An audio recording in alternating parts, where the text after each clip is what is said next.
ไปพาแม่ไปหาไข่เอาขนมปังได้อย่างไอ้ไซวัตจะได้อย่างเลยบ่เคยกินป่ะก็ยังกินเค้กซะ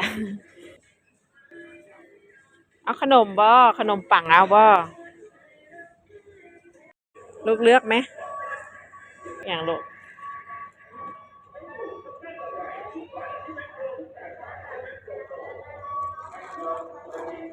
เพิ่นอยากได้ขนมอย่างนี้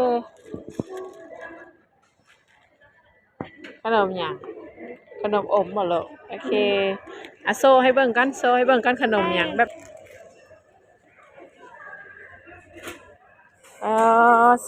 สามเล็กซื้อหลายแต่ลูกจ้าเอ๋พอกินอยู่บ่นี่นะว้ายอ่ะปะเข็นตามอ้ายจะปะอ้ายซื้ออย่างไม่ละอ้ายแต่โอ้ขาไก่นะโอ้สีดำคือเดียวเลยสองพี่น้องนะ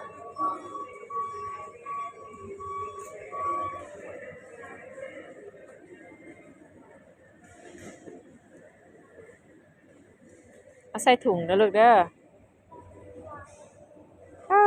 นะมักให้บอกมาลำไยนะฮ้อนในเด้อขอย่านฮ้อนในว่ะ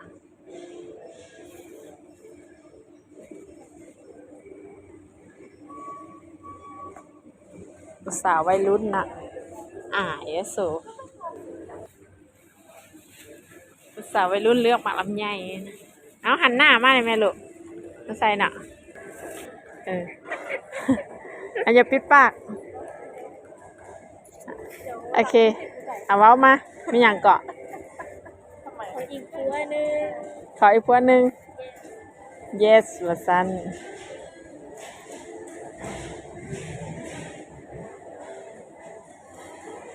สาวน้อยเลือกหมากลำไย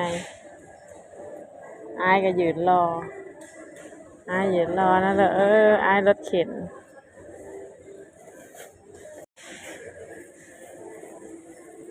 ได้แล้วบ่ลูกสาวน้อย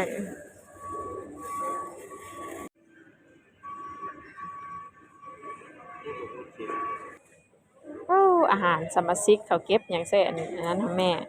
สรถเข็นแม่ ใช้ตัวการที่ใส่เอารถเป็นอย่างลูกไปเข็นไปเลยเจ้าของรถเข็นต้องเข็นเองเด้อเข็นบ่เข็นเองบ่ให้นะ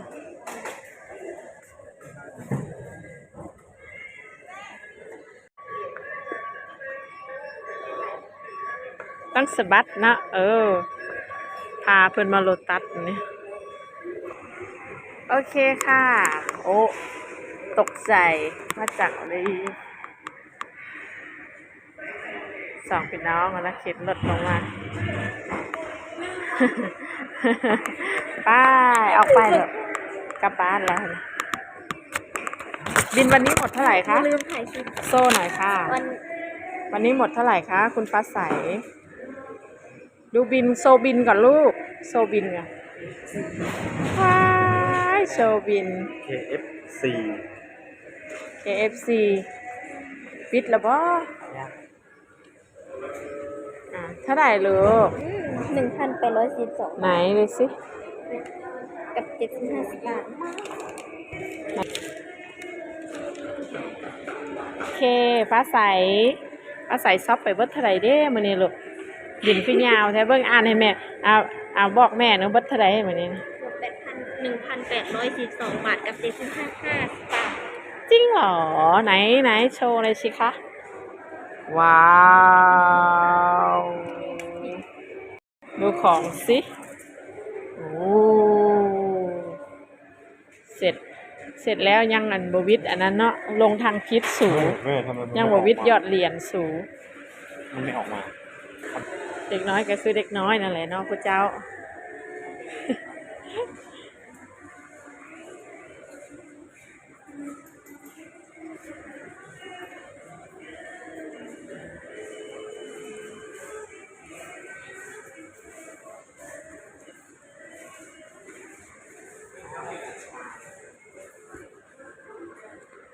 ยอดขายพิซซ่าก่อนได้ค่ะถ้าได้นะ แม่ขอให้ได้เด้อลูกเด้อสิยอดไปฝากน้องลิซ่าว่าซั่น หยอดอันหนึ่งหรอ โดยลูกยอดอันนั้น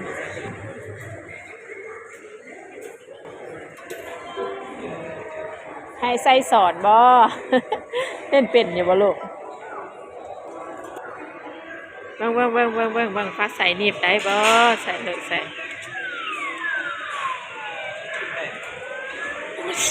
โอ้ หนูก็มาสิค่ะ เออ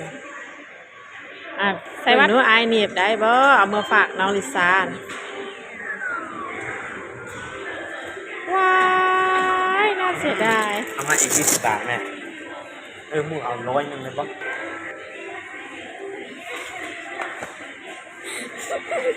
คอย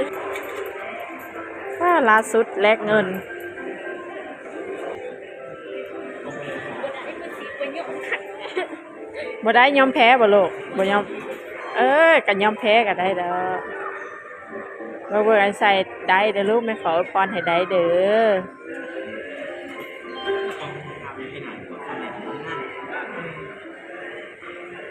เอาเลย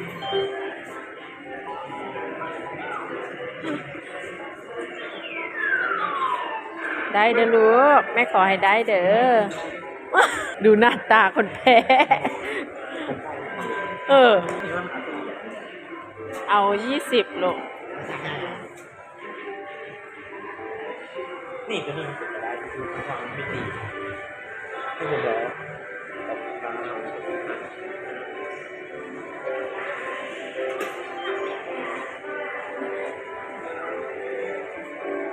สองพี่น้องเบิ่งสิได้ตุ๊กตาไปฝากหลานอยู่บ่มื้อนี้เนาะขอให้ได้นะลูกเด้อ มันมีคนเนี่ยอยู่นะมันปึกอยู่เนี่ย ก็เลยบ่ได้นะลูกเนาะขี้โกงลูกข่อยบ่น่าจะเอาก็ได้เพราะให้ลูกข่อยน่าจักโตเนาะ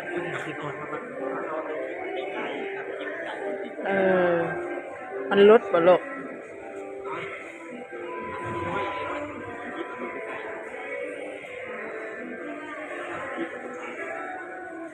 ได้บ่ลูกเพิ่นสิเอาตัวใดเด้เนาะสิได้ไปฝากน้องอยู่บ่มื้อนี้เนาะ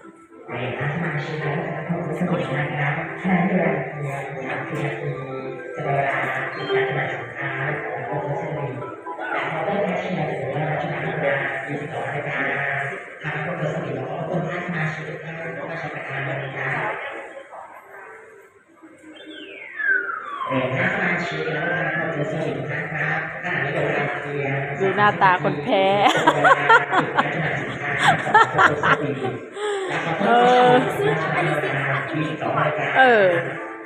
ไปอ้ายไปแล้วลูกสวัสดิ์อ้ายไปได้ฮะ ซื้อน้ำ น้ำอย่างลูกกลางคืนจะไปกินซ้ำชาเขียวที่แม่ซื้อมาให้ลูกนั่นเด้ จ้า ไปเดี๋ยวลูกนอนบนรับลูกไป เตรียมข้าวเขียวแล้วอื่นเลย ลูกสิจ้าลูกเอาเงินป้อนเข้าไปโอเค10 บาทนั่นไหนลูกมันแม่น10 บาทไหน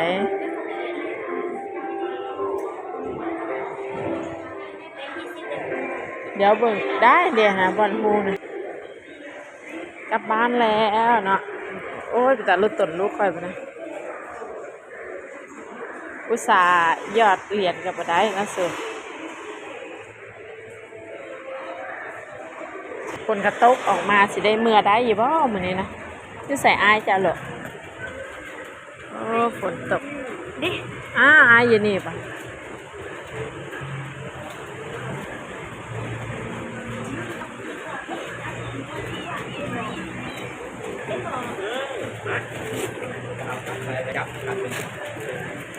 ไม่มีถุงใหญ่ใช่บอก ถุงใหญ่เฮาอันเด็ดสรุป ถุงใหญ่อันใหญ่ละ กลับบ้านแล้วจ้าทุกคนฝนตกมื้อนี้กันเนาะฝนตก